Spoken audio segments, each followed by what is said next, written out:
Indian contract act 1872। आज का topic है वॉइड एग्रीमेंट्स। वॉइड एग्रीमेंट की डेफिनेशन सेक्शन 2G में बताया हुआ है और वो कहता है कि वॉइड एग्रीमेंट का मतलब होता है ऐसे करार जो विधि द्वारा प्रवर्तनीय न हो, an agreement not enforceable by law. ये बात तो हम पहले भी पढ़ चुके थे कि एग्रीमेंट दो तरह के होते हैं। एक वो एग्रीमेंट्स जो एनफोर्सेबल बाय लॉ होते हैं जिन्हें कॉन्ट्रैक्ट कहा जाता है। एक वो एग्रीमेंट्स जो एनफोर्सेबल बाय लॉ नहीं होते उन्हें वॉइड एग्रीमेंट कहा जाता है। वॉइड एग्रीमेंट्स की जब बात आती है तो वहाँ सबसे पहले हम बात करते हैं सेक्शन 24 के लिए, और 24 कहता है agreements void comma if considerations and objects unlawful in part. Section 23 के अंदर ये वाली बात थी कि कंसीडरेशन और ऑब्जेक्ट जो होते हैं वो लॉफुल होने चाहिए, लेकिन 24 कहता है कि अगर कोई कंसीडरेशन या ऑब्जेक्ट पार्टली अनलॉफुल है तो भाई वो वॉइड एग्रीमेंट कहलाएगा। If any part of a single consideration for one or more objects or any one or any part of any one of several considerations for a single object is unlawful, the agreement is void। यदि एक या अधिक उद्देश्यों के लिए किसी एकल प्रतिफल का कोई भाग या किसी एक उद्देश्य के लिए कई प्रतिफलों में से कोई एक या किसी एक का कोई भाग विधि विरुद्ध हो तो करार शून्य होगा। इसके इलिस्ट्रेशन को देखिए, उसने सेक्शन 24 को बिल्कुल क्लियर कर दिया है। A promises to superintendent on behalf of B a legal manufacture of indigo. Legal manufacture है, हाँ भाई ठीक है, नील की खेती की जा रही है। And an illegal traffic in other articles.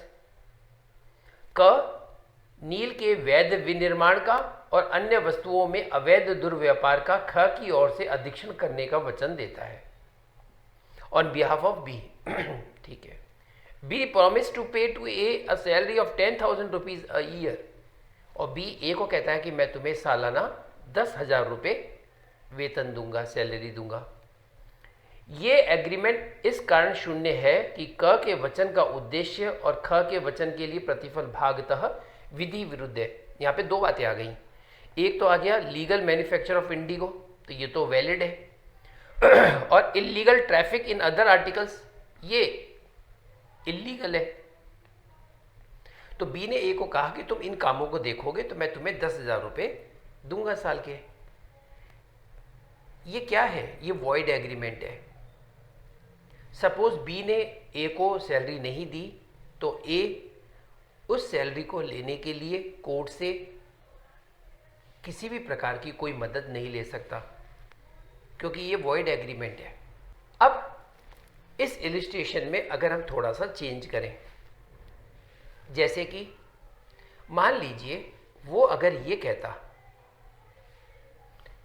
B ये कहता कि लीगल मैन्युफैक्चर ऑफ इंडिगो के लिए मैं तुम्हें 7,000 रुपया दूंगा साल के, और illegal traffic in other articles उनको देखने के लिए 3,000 दूंगा। तो यहां पर उसने क्या किया, उसकी सैलरी को डिस्ट्रीब्यूट कर दिया, अलग अलग कर दिया। अब यहां ये तो वैलिड है कि लीगल मैन्युफैक्चर ऑफ इंडिगो के लिए जो उसको फिक्स किया है, उसको जो बात तय हुई है, वो तो एग्रीमेंट वॉइड है, वो तो वैलिड है, वो तो वैलिड कॉन्ट्रैक्ट हो गया। लेकिन ये वाला वॉइड एग्रीमेंट कहलाएगा आधा। इस बात का ध्यान रखना। हालांकि इस एग्जाम्पल में, इस इलिस्ट्रेशन में आप ये भी सोच सकते होंगे कि सर यहाँ आधा तो ठीक है, आधा खराब है, तो क्या पूरा ही एग्रीमेंट वॉइड हो गया? आपने अलग नहीं किया ना, इसलिए। अगर अलग किया जा सकता है तो फिर जितना पोर्शन अलग हो गया वो उतना वॉइड हो गया, और जितना लीगली अलग हो रहा है वो वैलिड है।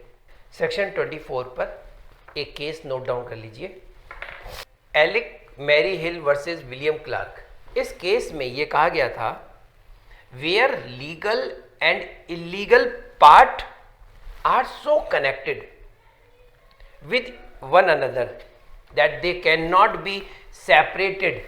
उन्हें अलग नहीं किया जा सकता. The agreement shall be perfectly void.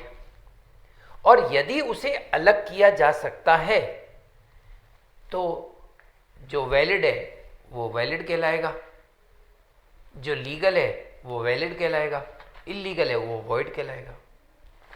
और यहाँ सेक्शन 24 कंप्लीट होता है.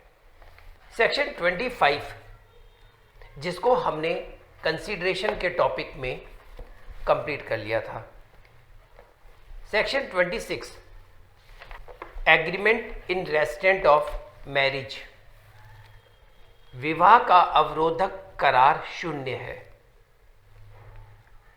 Every agreement in resident of the marriage of any person other than a minor, is void.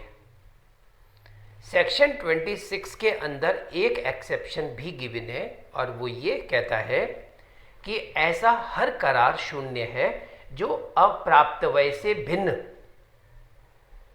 किसी व्यक्ति के विवाह के अवरोधार्थक हो. आप किसी की ऐसा एग्रीमेंट करते हैं जिसमें उसे आप मैरिज करने से रोकते हैं कि तुम मैरिज नहीं करोगे, तो ये ऐसा एग्रीमेंट वॉइड एग्रीमेंट कहलाएगा. लेकिन माइनर के केस में नहीं. माइनर की स्थिति में आप किसी व्यक्ति को शादी करने से, विवाह करने से रोक सकते हैं, तो ऐसा एग्रीमेंट वैलिड होगा.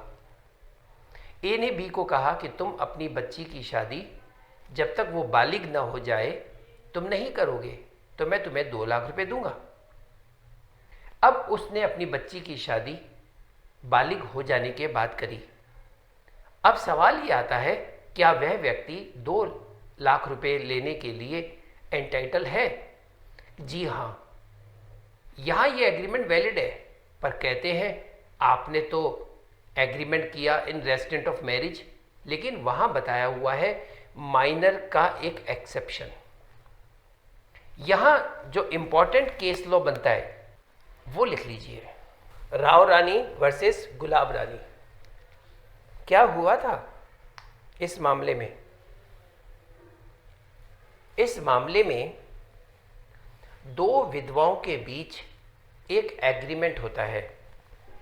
उन्होंने ये एग्रीमेंट किया कि if any one of them married, if any one of them remarried, she should forfeit her right to her share in the deceased husband's property.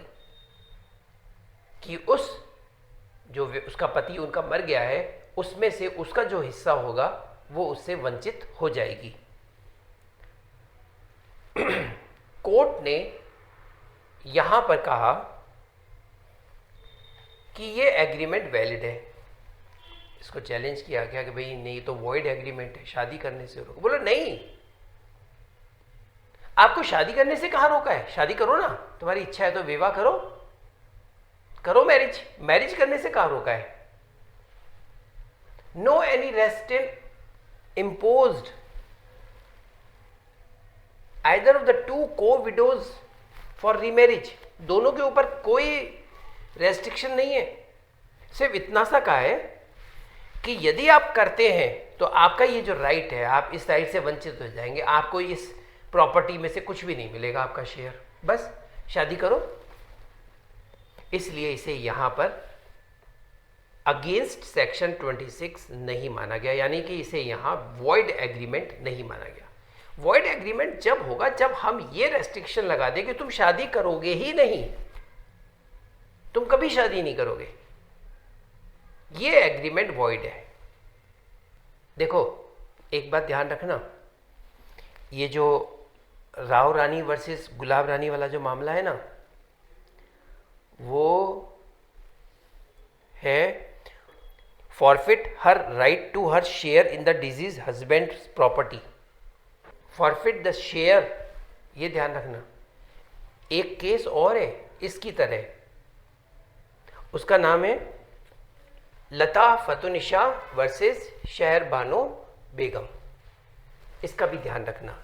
इन दोनों केसेस के अंदर कहानी विडो की है, लेकिन इस रानो रानी गुलाब रानी वाले मामले में तो डिजीज हस्बैंड के अंदर शेयर की बात आ रही है और यहाँ पर मेंटेनेंस की बात आती है, बस राइट ऑफ मेंटेनेंस लता वाले मामले में। इंग्लिश लॉ क्या बोलता है इस बारे में, ये इंग्लिश लॉ का क्या कंसेप्ट है इस बारे में? वो ये कहता है कि अगर कोई किसी की मैरिज में पार्शियल रेस्टेंट लगाता है तो वो वैलिड है, एब्सोल्यूट रेस्टेंट लगाता है वो वॉइड है। इंग्लिश लॉ में,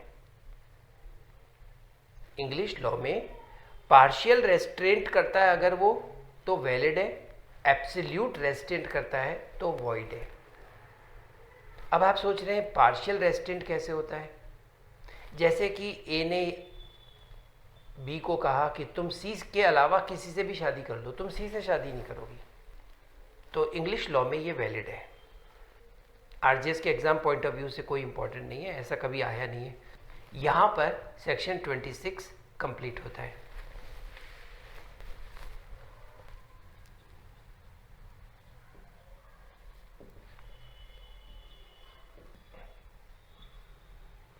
व्यापार का अवरोध करार शून्य है। हर करार जिसमें कोई व्यक्ति किसी प्रकार की विधिपूर्ण वृत्ति, व्यापार या कारोबार करने से अवरुद्ध किया जाता हो, उस विस्तार तक शून्य है। Every agreement by which any one is restrained from exercising a lawful profession, trade or business of any kind is void। is void, इस void के अंदर लिखा है to the extent।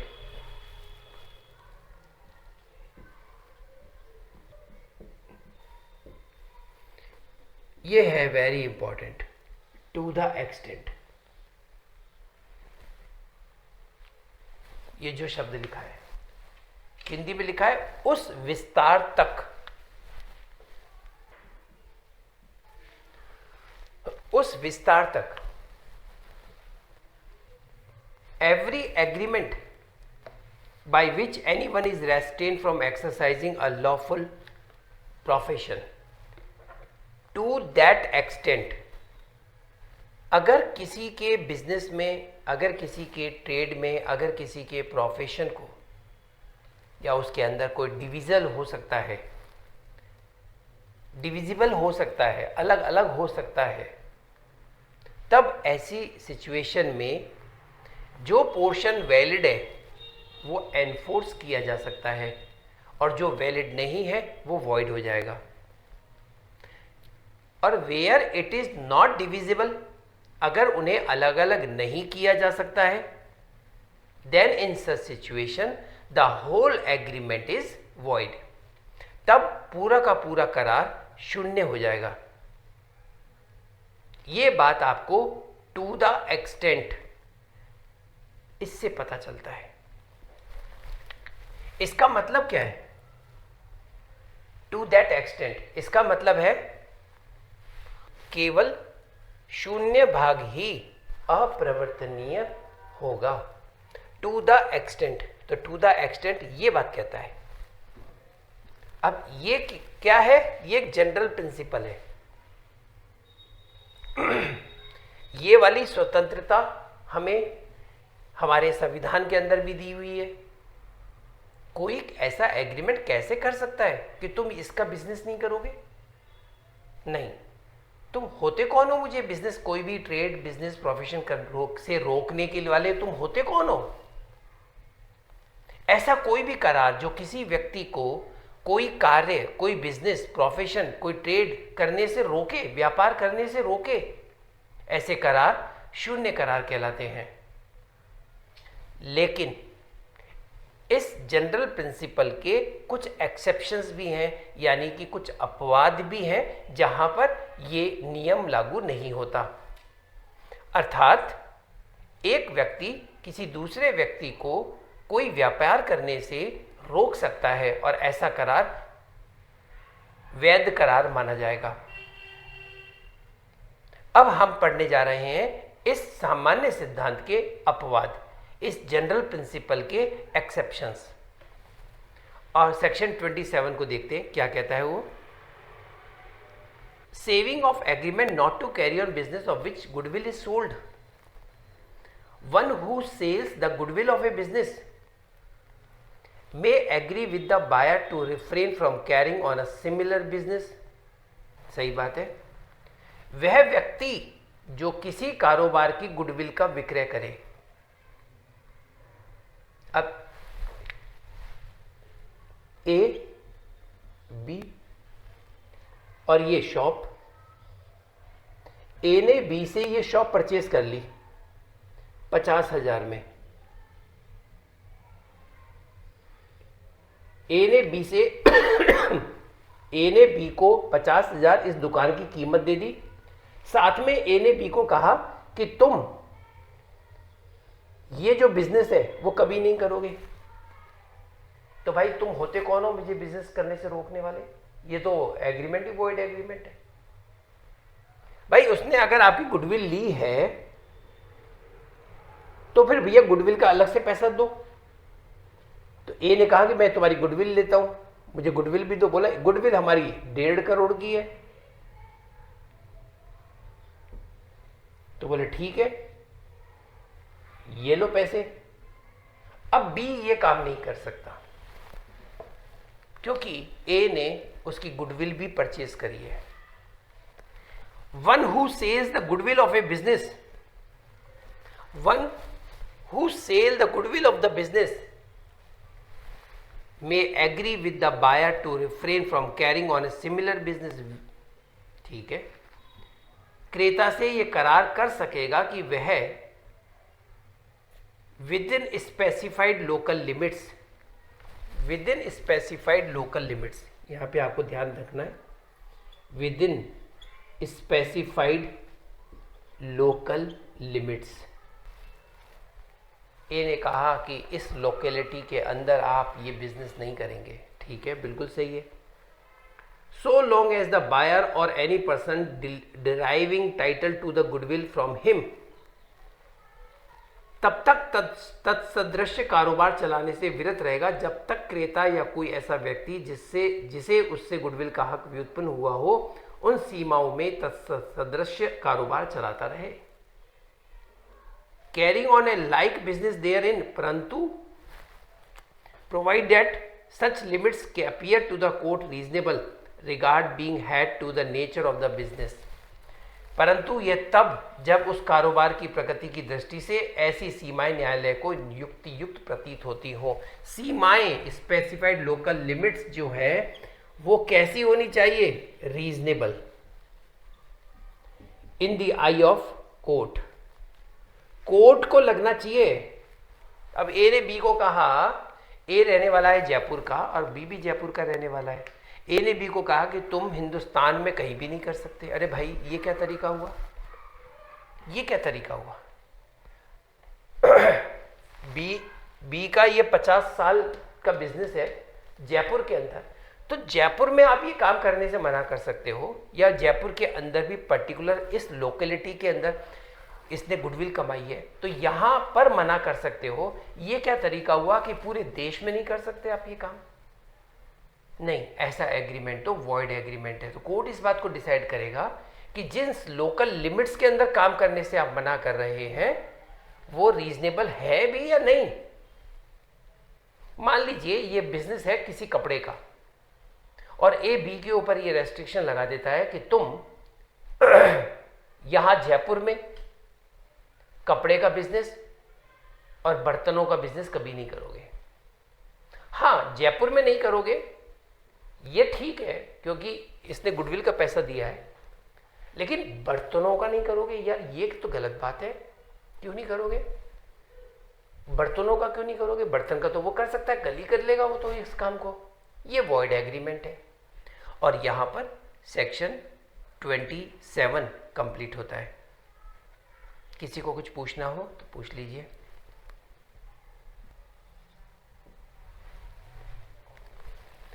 Agreements in restraint of legal proceedings void.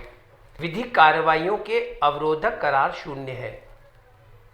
Every agreement, हर करार, by which any party thereto is restricted absolutely from enforcing his rights under or in respect of any contract by the usual legal proceedings in the ordinary tribunals, or which limits the time within which he may thus enforce his rights। हर करार जिससे उसका कोई पक्षकार, हर करार जिससे यहां पर जिससे जो शब्द है वो किसके लिए यूज किया गया है? जिससे। तो जिससे जो शब्द है वो करार के बारे में बात कर रहा है, एग्रीमेंट के बारे में। एवरी एग्रीमेंट बाय विच उसका कोई पक्षकार किसी संविदा के अधीन या किसी संविदा के बारे में अपने अधिकारों को मामूली अधिकरणों में प्रायिक विधिक कार्रवाइयों द्वारा प्रवर्तित कराने से आत्यंतिक अवरुद्ध किया जाता है। आत्यंतिक, टीपी पढ़ करके आए हैं हम लोग। आत्यंतिक का मतलब है एब्सोल्यूटली, पूरी तरह से रोक लगा रहा है, या जो उस समय को जिसके भीतर वह अपने अधिकारों को इस प्रकार प्रवृत्त करा सकता है परिसीमित कर देता हो, ऐसा करार। आपने किसी के साथ कोई कॉन्ट्रैक्ट किया, साथ में ये भी लिख लिया उसमें कि यदि मैं आपको कोई माल सप्लाई ना कर पाऊं तो आप किसी भी न्यायालय में जाकर के मेरे विरुद्ध कोई कार्रवाई नहीं करेंगे। अरे भाई, कैसी बात कर रहे हो? आपके और हमारे बीच में कॉन्ट्रैक्ट हुआ है और आप कह रहे हो कि अगर आपने वो अपना ऑब्लिगेशन पूरा नहीं किया तो मैं कहीं नहीं जाऊं, मैं कोई लीगल प्रोसीडिंग फाइल नहीं करूं तुम्हारे अगेंस्ट। ये कैसा एग्रीमेंट है भाई? या जो उसके किसी पक्षकार के अधिकारों को समाप्त कर देता है, which extinguishes the rights of any party thereto. आपने कॉन्ट्रैक्ट किया और आपने इस तरह की चीज उसके अंदर लिख लिया जिससे कि किसी एक पक्षकार की, किसी एक पार्टी के जो राइट्स बनते हैं वो खत्म हो जाते हैं, अथवा किसी संविदा के अधीन या बारे में किसी विनिर्दिष्ट समय तक किसी पक्षकार को अपने दायित्व के निर्वहन से उन्मोचित कर देता है ताकि उसे अपने अधिकारों के प्रवर्तन से प्रतिबंधित किया जा सके। अगर तुम्हारे मांगने पर मैं पैसा न दे पाऊं तो तुम 4 साल तक मेरे ऊपर कोई मुकदमा नहीं करोगे। अरे भाई, क्या बात है! कॉज ऑफ एक्शन अराइज हो गया, 3 साल की लिमिट है, 3 साल के अंदर अंदर मुझे दावा पेश करना है और तुम मुझसे कह रहे हो कि मैं तुम्हारे ऊपर केस ही फाइल ना करूं। ये कैसा एग्रीमेंट करवा रहे हो तुम? माफ कीजिएगा, ऐसे एग्रीमेंट वॉइड एग्रीमेंट कहलाते हैं। आपने जो अभी भी दोनों पॉइंट पढ़े, ए और बी, आप इसको, अब जैसे अभी आप 28 को देख रहे हो तो वहाँ पैराग्राफ है, आप इसे पॉइंट लिख सकते हो। पहले का तो लिख लो, रेस्ट्रिक्शंस। 28 में जो पहला पॉइंट है, ए पॉइंट, वो कहता है, उसको लिख लो, विधिक अधिकारों के प्रवर्तन में रोक लगाना। विधिक अधिकारों के प्रवर्तन पे रोक लगाना। आप अगर ऐसा कोई एग्रीमेंट कर देते हैं जिससे एक पार्टी के जो लीगल राइट्स है उसके एनफोर्स ना हो सके। ए ने बी से 1 लाख रुपए लिए बिजनेस के लिए और साथ में ये एग्रीमेंट में लिख लिया कि यदि मैं 1 साल में ये पैसा ना लौटा पाऊं तो तुम मेरे खिलाफ किसी भी तरह का कोई दावा फाइल नहीं करोगे। ये जो करार है, ये जो एग्रीमेंट है, ये कैसा है? Void agreement. नंबर 2, ऐसे करार, agreements which cut short the limitation period. अरे, लिमिटेशन पीरियड को छोटा करना ये आपके हाथ में थोड़ी ना है। जो लिमिटेशन एक्ट है बस वही चलेगा जो उसके अंदर दे रखा है। इसको यूँ समझ सकते हैं, इसी एग्जाम्पल को इधर समझ सकते हैं। ए ने ये कह दिया कि अगर 1 साल में मैं तुम्हारा पैसा ना लौटा पाऊं, हाँ, तो तुम्हें अगर कोई कार्रवाई करनी है तो 2 साल के अंदर अंदर कर लेना, उसके बाद तुम मेरे ऊपर कोई सी भी तरह की कोई कार्रवाई नहीं कर सकते। क्यों नहीं कर सकते भाई? लिमिटेशन पीरियड में दे रखा है, मनी रिकवरी सूट फाइल करने का जो लिमिटेशन है वो 3 साल है। ए ने कह दिया कि अगर मैं ना कर पाऊँ तो तुम मेरे अगेंस्ट केवल 2 साल के अंदर अंदर मुकदमा करके ले सकते हो, उसके बाद फिर तुम नहीं लोगे। तो आप किसी भी तरह से ऐसा कोई एग्रीमेंट जो लिमिटेशन को कम कर देता हो, ये वॉइड एग्रीमेंट कहलाएगा। एक चीज और बोला इसने साथ में, extinguish, which extinguishes the rights of any party thereto. तो ऐसा कोई करार विच, ए ने क्या किया, ए ने एक फ्लैट बी को 15 लाख रुपए में बेचा, ठीक है। बी ने ए को 15 लाख रुपए पे कर दिए और ये बात तय हो गई कि आपको पोजीशन 3 महीने के अंदर मिल जाएगा। इन दोनों में ये बात तय हो गई थी कि अगर बी उस 3 महीने का टाइम दूंगा मैं आपको पोजीशन के लिए, 3 महीने में यदि आपने पोजीशन नहीं लिया तो 3 महीने बाद आपका उस प्रॉपर्टी पर पोजीशन लेने का जो अधिकार है वो खत्म हो जाएगा, एक्सटिंग्विश हो जाएगा, राइट टू पोजीशन खत्म, अब आप कभी ले ही नहीं सकते। तो यहाँ पर ये मामला इस सेक्शन 28 के अंदर आया और ऐसा एग्रीमेंट वॉइड एग्रीमेंट कहलाता है जिससे कि किसी पार्टी का कोई अधिकार हमेशा के लिए खत्म हो जाए। अब आ जाइए इसके एक्सेप्शंस पर। इसमें भी एक्सेप्शंस दे रखे हैं, ये एमसीक्यूज में पूछे जाते हैं कि सेक्शन 28 का कौन सा एक्सेप्शन नहीं है या कौन सा एक्सेप्शंस है।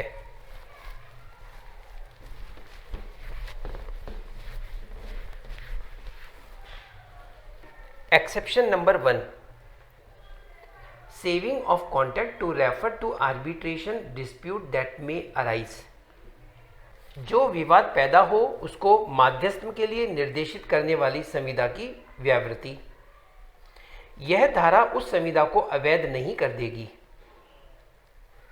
जिसके द्वारा 2 या अधिक व्यक्ति करार करें कि किसी विषय के या विषयों के किसी वर्ग के बारे में जो विवाद उनके बीच में पैदा हो वह आर्बिट्रेटर के लिए निर्देशित किया जाएगा और कि ऐसे निर्दिष्ट विवाद के बारे में केवल यह रकम वसूलनी होगी जो ऐसे मध्यस्थ में अधिनिर्णित हो। This section shall not render illegal a contract by which 2 or more persons agree that any dispute which may arise between them in respect of any subject or class of subject shall be referred to arbitration and that only the amount awarded in such arbitration shall be recoverable in respect of the dispute so referred। ये पहला exception है। साधारण शब्दों में यदि मैं आपको ये बात समझाऊं तो कुछ इस तरह से समझिएगा। 2 पार्टीज़ के बीच में कॉन्ट्रैक्ट होता है और वो ये डिसाइड करते हैं कि भविष्य में यदि हमारे बीच में किसी भी प्रकार का कोई डिस्प्यूट अराइज होता है तो हम कोर्ट ऑफ लॉ में नहीं जाएंगे, हम अपने मैटर को आर्बिट्रेटर के थ्रू सॉल्व करेंगे और वो जो भी डिसाइड करेगा वो हमें फाइनल मानेंगे। इस तरह का एग्रीमेंट वैलिड कहलाता है, वॉइड नहीं। यानी दोनों इस बात के लिए राजी होते हैं कि हमारा मैटर आर्बिट्रेटर से रिजॉल्व करवाना चाहते हैं तो फिर वो वहीं से रिजॉल्व होगा। यहाँ पर किसी को कुछ पूछना है, इस पॉइंट को किसी को पूछना है? यहाँ पर क्या बात हो रही है कि 2 पार्टी है ए और बी और इन दिनों में इन दोनों के अंदर ये तय हुआ कि हमारे बीच में अगर 1 2 3 ये 3 तरह के अगर कोई डिस्प्यूट अराइज होंगे तो हम आर्बिट्रेटर के पास जाएंगे इसे रिजॉल्व कराने के लिए। तो ये एग्रीमेंट कोर्ट ऑफ लॉ में नहीं जाएंगे, तो ये एग्रीमेंट वैलिड है। लेकिन यहाँ ये 2 पॉइंट जो रिमेनिंग छूटे हुए हैं, अगर इनमें कोई डिस्प्यूट होता है तो मैटर कोर्ट ऑफ लॉ में जा सकता है। लेकिन ये 3 पॉइंट के लिए बात तय हुई थी कि आर्बिट्रेटर के पास जाएंगे। अब आगे सुनिए, आर्बिट्रेटर ने क्या किया, इन 3 विषयों पर अपना अवार्ड पास कर दिया। जैसे कोर्ट जजमेंट पास करती है ना, ऐसे आर्बिट्रेटर जो होते हैं वो अवार्ड पास करते हैं। अब इस अवार्ड के अगेंस्ट आप कोर्ट जा सकते हैं, ये है। तो मेरा क्वेश्चन यही था, ए और बी आपस में ये तय करते हैं कि यदि उनके बीच में कोई डिस्प्यूट होता है तो वो आर्बिट्रेटर से रिजॉल्व कराएंगे। तो मेरा क्वेश्चन था, क्या कोई पार्टी कोर्ट में जा सकती है? तो आर्बिट्रेटर के लिए बोला है तो कोर्ट में नहीं जाएगी, आर्बिट्रेटर के पास जाएगी। लेकिन आर्बिट्रेटर ने जब इसमें कोई अवार्ड पास किया है और कोई पार्टी उस अवार्ड से सेटिस्फाई नहीं है तो वो कोर्ट में जा सकते हैं। Second, saving of contact to refer questions that have already arisen. जो प्रश्न पहले ही पैदा हो चुके हैं उन्हें निर्देशित करने की संविदा की व्यावृत्ति। और न ये धारा किसी ऐसे लिखित संविदा को अवैध कर देगी जिससे 2 या अधिक व्यक्ति किसी प्रश्न को जो उनके बीच पहले ही पैदा हो चुके हों, पहले ही पैदा हो चुके हों। एक्सेप्शन नंबर 1 जो है वो फ्यूचर डिस्प्यूट की बात कर रहा था। ये फ्यूचर डिस्प्यूट की बात कर रहा था कि भविष्य में यदि ऐसा होगा तो हम कोर्ट में नहीं जाकर के आर्बिट्रेटर के पास जाएंगे। अब यहां पर जो दूसरी बात आती है वो एग्जिस्टिंग की बात आती है, एग्जिस्टिंग डिस्प्यूट्स की बात आ रही है।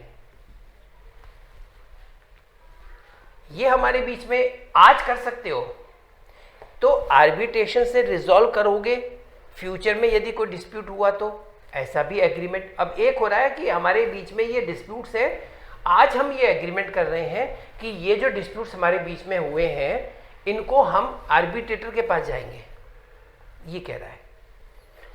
और न ये धारा ऐसी किसी लिखित संविदा को अवैध कर देगी जिससे 2 या अधिक व्यक्ति किसी प्रश्न को उनके बीच पहले ही पैदा हो चुके हो मध्यस्थ के लिए निर्देशित करने का करार करे या मध्यस्थ विषयक निर्देशों के बारे में किसी तत्समय प्रवत विधि के किसी उपबंध पर प्रभाव डालेगी। Nor shall this section render illegal any contract in writing by which 2 or more persons agree to refer to arbitration any question between them which has already arisen, which has already arisen, इसे highlight कर लेना, और affect any provision of any law in force for the time being so as to reference to arbitration. That's all. Third exceptions आप लोग अपने आप पढ़ लेना। थर्ड एक्सेप्शन क्या कहता है? बैंक या वित्तीय संस्थान के प्रत्याभूति करार की व्यावृत्ति। This section shall not render illegal a contract in writing by which any bank or financial institution stipulate a term in a guarantee or any agreement making a provision for guarantee for extinguishment of the rights or discharge of any party thereto from any liability under or in respect of such guarantee or agreement on the expiry of a specified period which is not less than 1 year from the date of occurring or non-occurring of a specified event for extinguishment of discharge of such party from the said liability. बस ये exception number 3 है। Examination के point of view से 2 exceptions पे ही ज़्यादातर questions आते हैं।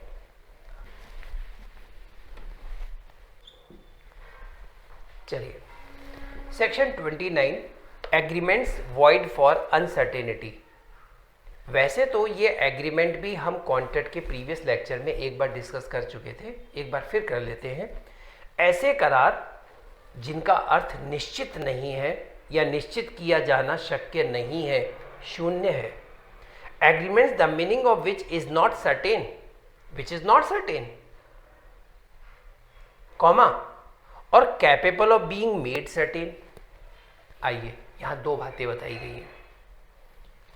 Agreements the meaning of which is not certain, जैसे कि इसका इलिस्ट्रेशन देखें F नंबर का। A agree to sell to be my white horse for ₹500 और ₹1000। मेरा सफ़ेद घोड़ा 500 रुपये या 1000 रुपये के लिए बेचने का करार करता हूँ। ये है uncertainty, meaning of which is not certain. भाई 500 रुपए में बेचेगा या 1000 में बेचेगा, पहले क्लियर कर। ये अवॉइड एग्रीमेंट है। ठीक है।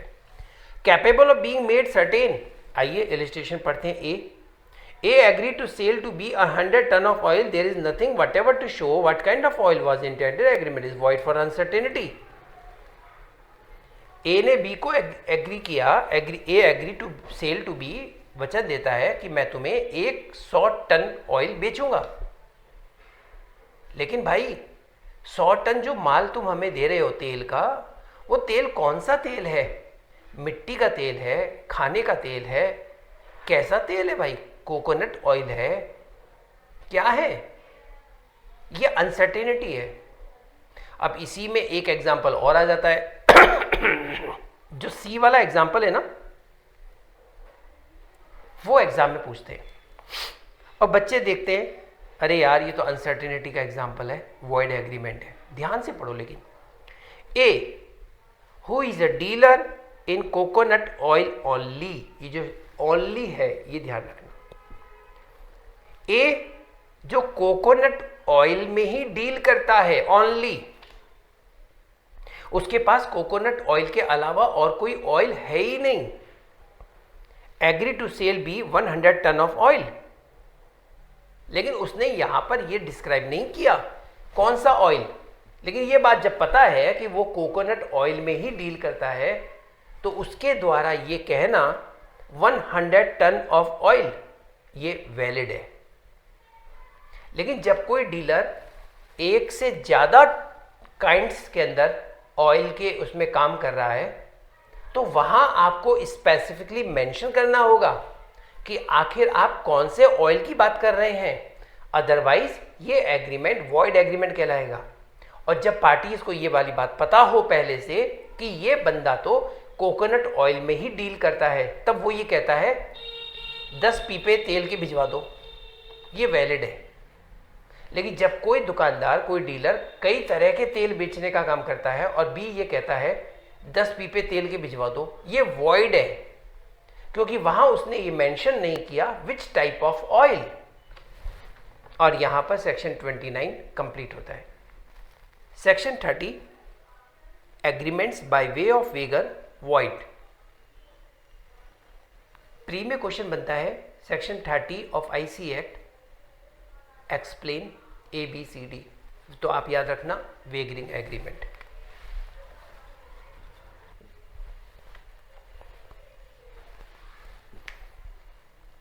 Wagering agreement means an agreement in which one person agrees to pay a certain amount of money to the other person on the happening or non-happening of a specified uncertain event. चलिए, agreements by way of wager are void and no suit shall be brought for recovering anything alleged to be won on any wager or entrusted to any person to abide the result of any game or under uncertain event on which any wager is made. पद्यम के तौर के करार शून्य है और किसी ऐसी चीज की वसूली के लिए कोई वाद नहीं लाया जा सकेगा जो पद्यम में पर जीती गई अभिकथित हो, या जो किसी व्यक्ति को किसी ऐसे खेल या अनिश्चित घटना के जिसके बारे में कोई पद्यम किया गया हो, परिणाम के अनुसार व्यनित की जाने को नियत की गई हो। It is a game of chance. ये चांस की बात है जिसमें एक पार्टी गेन में रहती है और एक पार्टी लॉस में रहती है। बस इसी को बोलते हैं वेगरिंग एग्रीमेंट। आज इंडिया जीतेगी, नहीं पाकिस्तान जीतेगी, नहीं इंडिया जीतेगी, नहीं पाकिस्तान, चल लगाई। इंडिया जीतेगी तो मैं तुझे 1000 रुपये दूंगा, और अगर पाकिस्तान जीतेगी तो मैं तुझे 1000 रुपये दे दूंगा। दोनों में बैट हो गई एक तरह की है। इंडिया जीत गई और उसने उसको 1000 रुपये नहीं दिए। ये वॉइड एग्रीमेंट है, ये वेगरिंग एग्रीमेंट्स कहलाते हैं। ये आप इन्हें एनफोर्स नहीं करा सकते कोर्ट में जाके, जिसमें एक पार्टी लॉस में और एक पार्टी प्रॉफिट में रहे। म्यूचुअल चांस ऑफ गेन और लॉस, ये इंपॉर्टेंट चीज़ है, इसमें ध्यान रखना। लेकिन इसके कुछ एक्सेप्शंस भी बताए हुए हैं, वो आप याद रखिएगा। क्या एक्सेप्शन है? Exception number 1, horse racing competition, ये एक्सेप्शन नंबर 1 है। Second, skill competitions. Horse racing competitions के अंदर क्या कहना चाहता है ये? This section shall not be deem to render unlawful a subscription or contribution or agreement to subscribe or contribute made or entered into for or towards any plate, prize or sum of money of the value or amount of 500 rupees or upward to be awarded to the winner or winners of any horse race। इसको ध्यान से देखो। ये धारा ऐसे चंदे अभिदाय या चंदा देने अभिदाय करने के ऐसे करार को विधि विरुद्ध बना देने वाली नहीं समझी जाएगी जो किसी घुड़दौड़ के विजेता या विजेताओं को प्रत्येक किसी प्लेट, पारितोषिक, धनराशि के लिए या मध्य किया जाए जिसका मूल्य या रकम 500 रुपये या उससे अधिक हो। 500 रुपये से अधिक हो, उसे ये लोग नहीं मानते वेगरिंग एग्रीमेंट, ये ध्यान रखना। स्किल कॉम्पिटिशन्स का मतलब है जैसे कि कौन बनेगा करोड़पति है, या क्विज कॉम्पिटिशन्स हैं जो टीवी में दिखाए जाते हैं, न्यूज़पेपर के अंदर आते हैं, तो वो सब वेगरिंग एग्रीमेंट नहीं होते, क्योंकि वहाँ आप अपना स्किल यूज़ कर रहे हैं। Section 294A of the IPC not affected. भारतीय दंड संहिता की धारा 294A पर प्रभाव न पड़ेगा। इस धारा की कोई भी बात घुड़दौड़ से संबंधित किसी ऐसे ट्रांजैक्शन को जिसे आईपीसी की 294A लागू है वैध बना देने वाली नहीं समझी जाएगी। सेक्शन 30 में जो 294A लिखा हुआ है वहाँ 297 BNS कर लीजिए बस, और यहाँ सेक्शन 30 कंप्लीट होता है। आपको 23 से लेके 30 तक हर सेक्शन का हेडिंग याद होना चाहिए। प्री में एक क्वेश्चन आता है इसमें से। और अब कंटिंजेंट कॉन्ट्रैक्ट,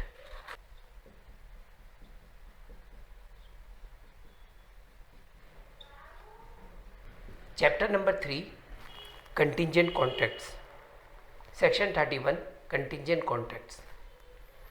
समाश्रित संविदा की परिभाषा। समाश्रित ऐसी संविदा जो किसी पर आश्रित हो। Contingent contract is a contract to do or not to do something,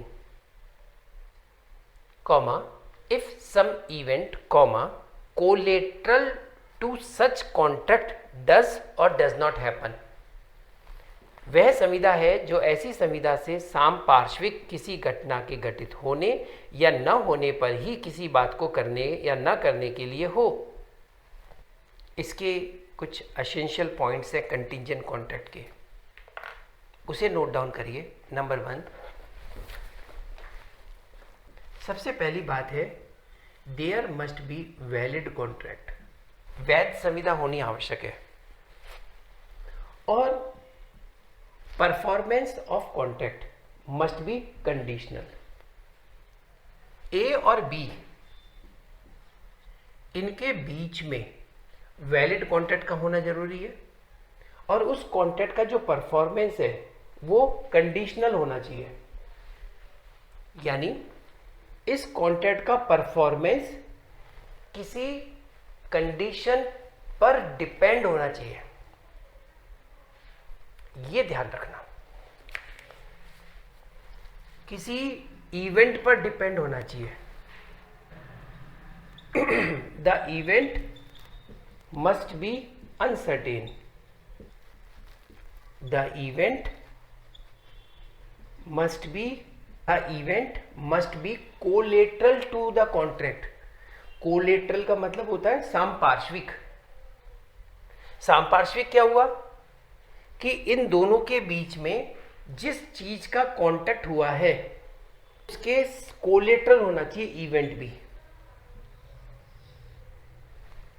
अलग नहीं होना चाहिए। सर हमें तो ये समझ में नहीं आया, कोलेटरल का मतलब अलग नहीं होना चाहिए। आ जाएगा, अभी मैं आपको इसके एग्जाम्पल बताऊंगा तो आपको वो भी समझ में आ जाएगा। एग्जाम्पल दे रखा है सेक्शन 31 में, A contract to pay B for ₹10,000 if B's house is burned, this is a contingent contract. ख से क संविदा करता है कि यदि ख का घर जल जाए तो वह ख को 10,000 रुपये देगा। ये एक समाशित संविदा है। एग्जाम में यही पूछा जाता है ज़्यादातर।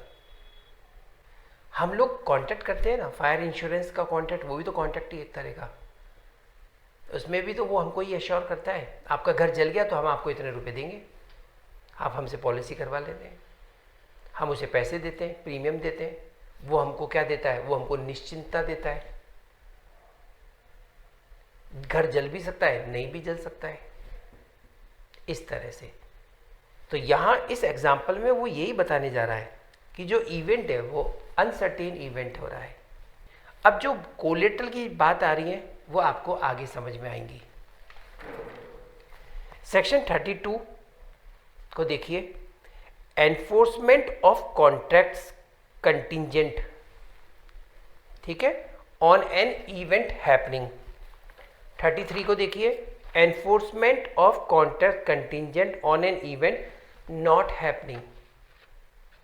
34 को देखिए, when event on which contract is contingent to be deemed impossible if it is the future conduct of a living person, ये एक अलग है।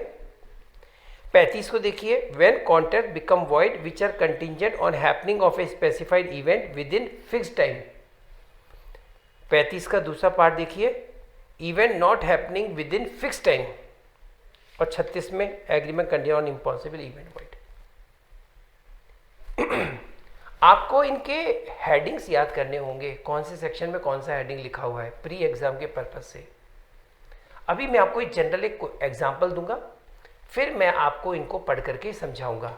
तो जो एग्जाम्पल बता रहा हूं उसे ध्यान से सुनिएगा।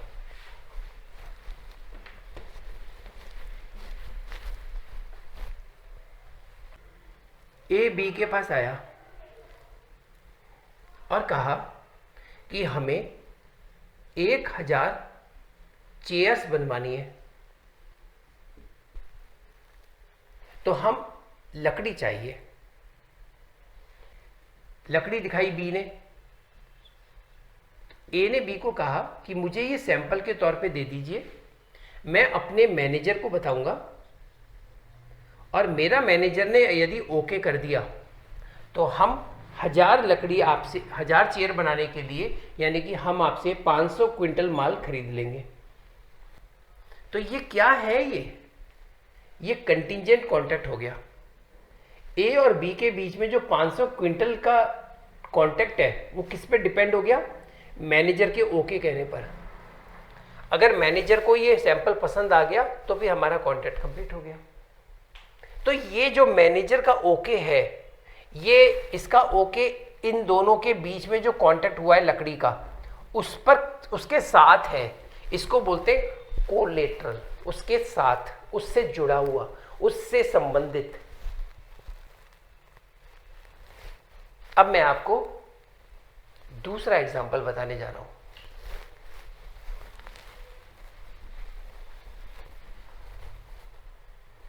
ए बी से बोलता है मुझे ये टीवी कितने का दिया? तो बी ने कहा 500 रुपए का। ए कहता है मुझे ऐसे टीवी 10 टीवी चाहिए। तो बी ने कहा कि एक शिप है ये, यदि ये शिप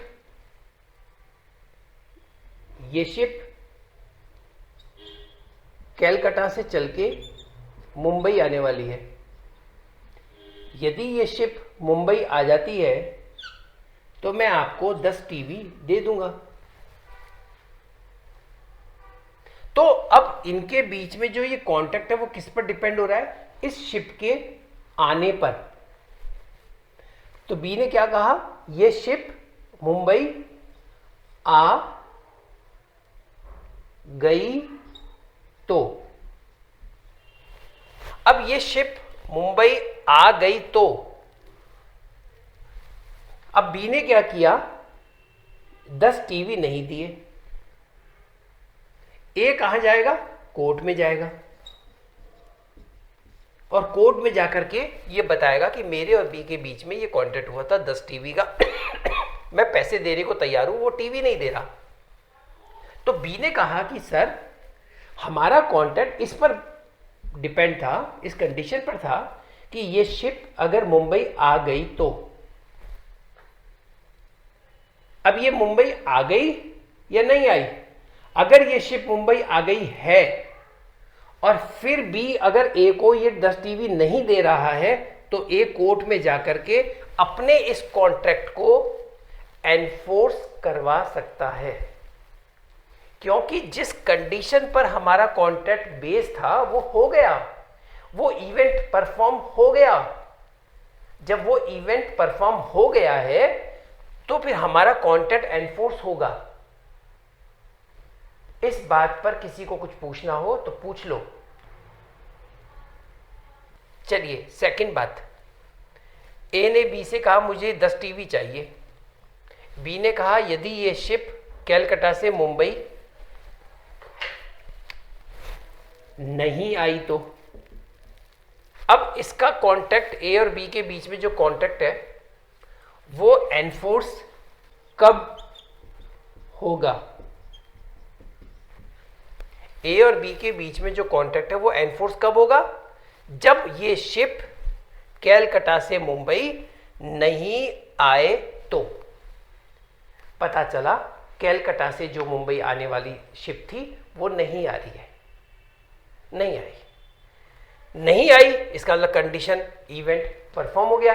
अब ए एनफोर्स करवाएगा बी से इस कॉन्ट्रैक्ट को जो इनके बीच में तय हुआ था। दो बातें बता दी मैंने आपको, आ जाए तो, नहीं आए तो, और अब बताने जा रहा हूं तीसरी बात, उसे ध्यान से सुनिए। ए और बी के बीच में कॉन्ट्रैक्ट हुआ 10 टीवी का। बी ने कहा यदि ये शिप जो कैलकाटा से चली है 10 जनवरी को सुबह 10 बजे तक आ जाए तो, 10 जनवरी 10 बजे तक आ जाए तो। अब यहां पे क्वेश्चन ये पूछा जाता है ए और बी के बीच में जो कॉन्ट्रैक्ट हुआ है वो एनफोर्स कब होगा? वो एनफोर्स कब होगा? तो इसका जवाब है जब वो शिप कैलकाटा से मुंबई 10 जनवरी से पहले पहले आ जाए या 10 जनवरी को सुबह 10 बजे से पहले पहले आ जाए। अगर वो शिप आ जाती है तो ए और बी के बीच में जो कॉन्ट्रैक्ट बना है 10 टीवी को खरीदने का वो एनफोर्स किया जा सकता है। एनफोर्स कब किया जा सकता है? जब वो कंडीशन पूरी हो जाए। अब इसी बात को मैं नेगेटिव में बोलूंगा। ए और बी के बीच में कॉन्ट्रैक्ट हुआ, बी ने कहा कि मैं आपको 10 टीवी दे दूंगा, वो शिप जो कैलकाटा से चली है मुंबई आने को, यदि वो 10 जनवरी 10 बजे तक नहीं आए तो, नहीं आए तो। अब हुआ ये कि ये शिप आ गई 8 जनवरी को आ गई। अब बताओ क्या ए और बी के बीच में जो कॉन्ट्रैक्ट हुआ है वो एनफोर्स होगा या नहीं होगा? इसका जवाब है नहीं होगा। क्यों नहीं होगा?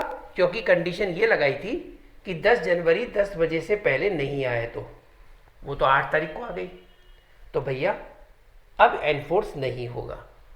एनफोर्स होने के लिए क्या करना पड़ेगा कि ये शिप 10 जनवरी को 10 बजे के बाद आए तो।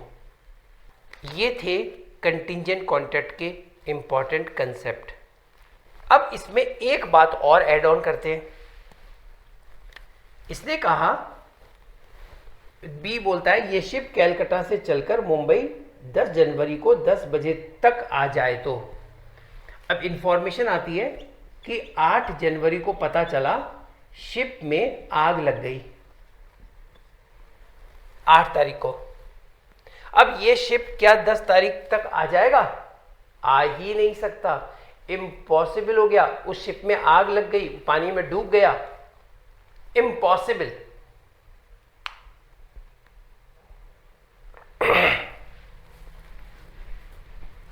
तो एनफोर्स ही नहीं हुआ।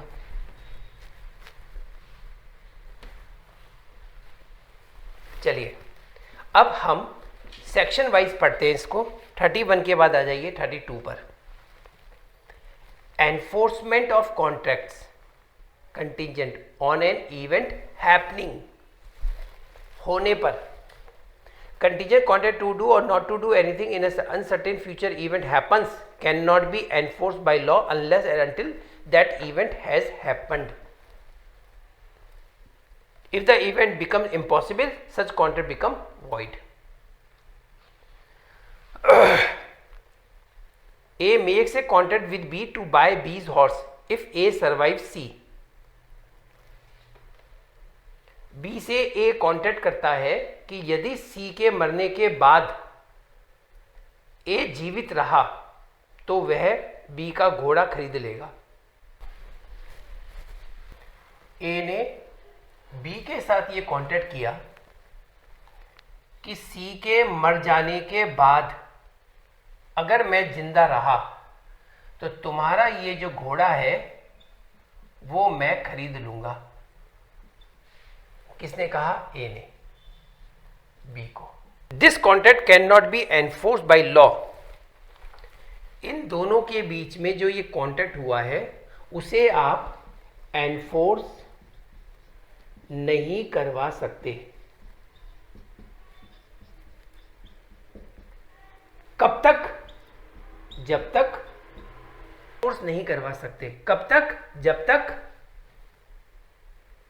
तक रहते हुए सी की डेथ नहीं हो जाती या सी के मरने के बाद ए जिंदा रहे।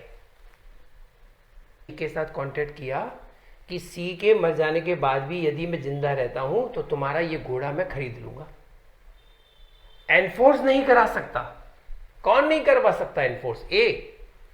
इस कॉन्ट्रैक्ट को कब तक नहीं करवा सकता?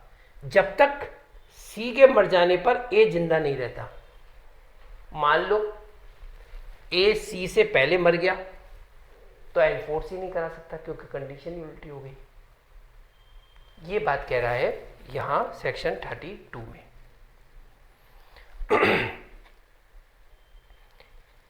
Enforcement of contracts contingent on an event happening. इनके बीच में क्या इवेंट हुआ कि सी के मर जाने पे यदि मैं जिंदा रहा तो एनफोर्स नहीं करवा सकता। कब तक नहीं करवा सकता? जब तक सी के मर जाने पर ये जिंदा नहीं रहता। बोलने का तरीका है। अब इसी क्वेश्चन को मैं ये बोलूं, कब एनफोर्स करवा सकता है? जब सी के मर जाने पर ए जिंदा रहता है। तो कैसे भी बोल लो, परेशान मत हो ना। बी पढ़ते हैं। A makes a contract with B to sell a horse to B at a specified price. If C, to whom the horse has been offered, refuses to buy him, क्या दिक्कत है? ख से क संविदा करता है कि यदि ग ने जिससे घोड़ा बेचने की प्रस्तावना की गई है उसे खरीदने से इनकार कर दिया तो वह ख को उस घोड़ा विनिर्दिष्ट कीमत पर बेच देगा। तुम आए मेरे पास, या वो घोड़ा दे दो। मैंने कहा भाई देखो, मैं तुम्हें वचन देता हूँ, मैं तुमसे एग्रीमेंट करता हूँ, मैं वो घोड़ा तुम्हें बेच दूंगा यदि परवेश ने वो घोड़ा लेने से मना ना कर दिया तो। अब वो घोड़ा आपको मैं दूंगा तो किसके ऊपर डिपेंड हो गया? उसके मना करने पे। तो कब एनफोर्स होगा? मेरे और सामने आपके बीच में जो कॉन्ट्रैक्ट हुआ है वो किस पे डिपेंड हो गया?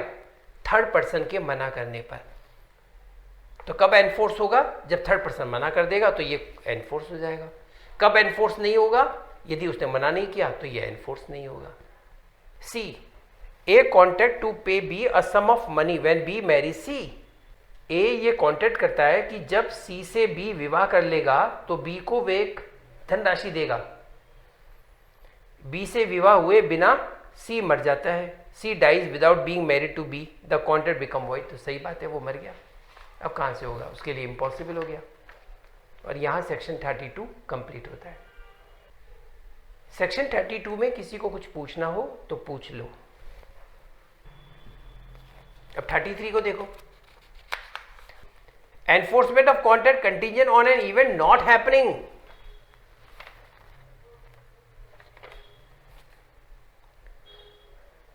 A agree to pay B a sum of money if a certain ship does not return. A B को ये कहता है कि मैं अगर वो शिप लौट के नहीं आया तो मैं तुम्हें 10,000 रुपये दे दूंगा।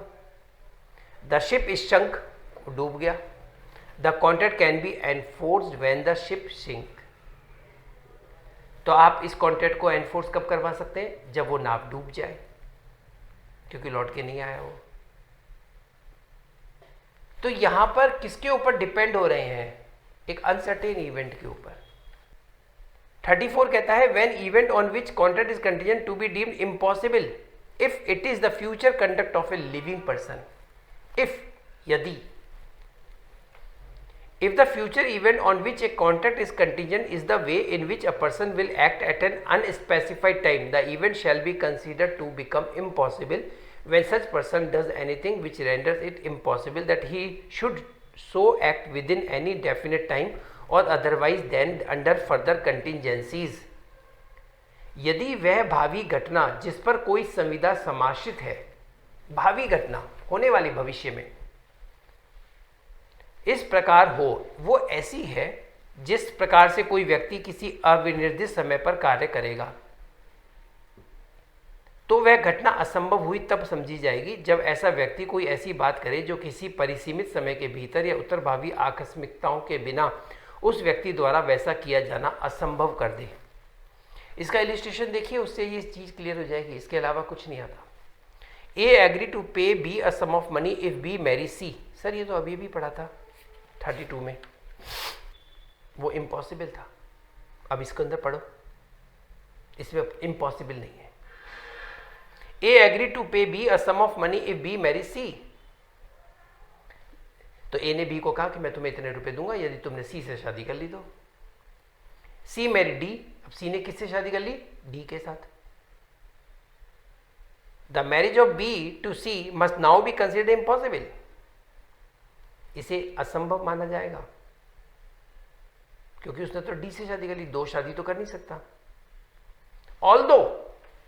ऑल्दो मतलब यद्यपि, इट इज पॉसिबल, ऐसा होना संभव है, that D may die, D मर जाए, that D may C may afterwards marry B, D मर गया तो सी फिर बी से शादी हो जाएगी। When event on which contract is contingent to be deemed impossible if it is the future conduct of a living person। हालांकि उसकी कंडक्ट के ऊपर डिपेंड कर रहा है, सी के ऊपर। तो सी ने डी से मैरिज कर ली, तो क्या अब बी सी से मैरिज कर सकता है? हाँ कर सकता है। अरे दो मैरिज तो करी नहीं, हो सकता है डी मर जाए, हो सकता है वो उसको तलाक दे दे, तुमसे शादी कर लेगा। Section 35 when contracts become void which are contingent on happening of a specified event within fixed time। और इसका सेकंड पैरा कह रहा है not happening within fixed time। और इस सेक्शन 35 को समझने के लिए आपको जो इलिस्ट्रेशन दे रखे हैं उनको समझ लो। ए प्रॉमिस करता है बी को कि मैं तुम्हें इतने रुपए दूंगा अगर वो certain ship return within a year, time दे दिया, एक साल में लौट के आ गई तो द कॉन्ट्रैक्ट में बी एनफोर्स। कब होगा, कब एनफोर्स करवा सकते हैं आप इस कॉन्ट्रैक्ट को? जब वो शिप उस एक साल के अंदर लौट कर आ जाए तो। And becomes void if the ship is burn with in year. अगर उस एक साल के अंदर अगर वो शिप में आग लग गई तो ये कॉन्ट्रैक्ट कैसे हो जाएगा? वॉइड। बी क्या कहता है? A promise to pay B a sum of money if a certain ship does not return within a year. यदि वो एक साल में लौट के नहीं आई तो आप इस कॉन्ट्रैक्ट को एनफोर्स करवा सकते हो। हाँ, कब करवा सकते हो? यदि वो शिप एक साल में लौट के नहीं आई तो। या फिर ये समझ लो 1 साल के अंदर अंदर उस शिप में आग लग गई तो आप कॉन्ट्रैक्ट को एनफोर्स करा सकते हो, क्योंकि वो तो आग लग गई, अब लौट के थोड़ी ना आएगा। Last section 36, agreements contingent on impossible event void. ये वॉइड एग्रीमेंट कहलाते हैं सेक्शन 36 शुरू से ही। कंटिजेंट एग्रीमेंट टू डू और not to do anything if an impossible event happen are void whether the impossibility of the event is known or not to parties to the agreement at the time when it is made. Illustration देखिए, A agrees to pay B 1000 rupees if two straight lines should enclose a space. The agreement is void. दो समानांतर रेखाएं आपस में जहां एक दूसरे को काटेगी, मैं आपको 1000 रुपये दूंगा। भाई ये तो वॉइड एग्रीमेंट है, हो ही नहीं सकता कभी भी। समानांतर रेखाएं कभी एक दूसरे को नहीं काट सकती। A agree to pay B 1000 rupees if B will marry A's daughter C. C was dead at the time of the agreement. The agreement is void. और यहां पर सेक्शन 36 हमारा कंप्लीट होता है। तो अब कंटिजेंट कॉन्ट्रैक्ट का जो टॉपिक है वो यहां कंप्लीट होता है। Thank you very much.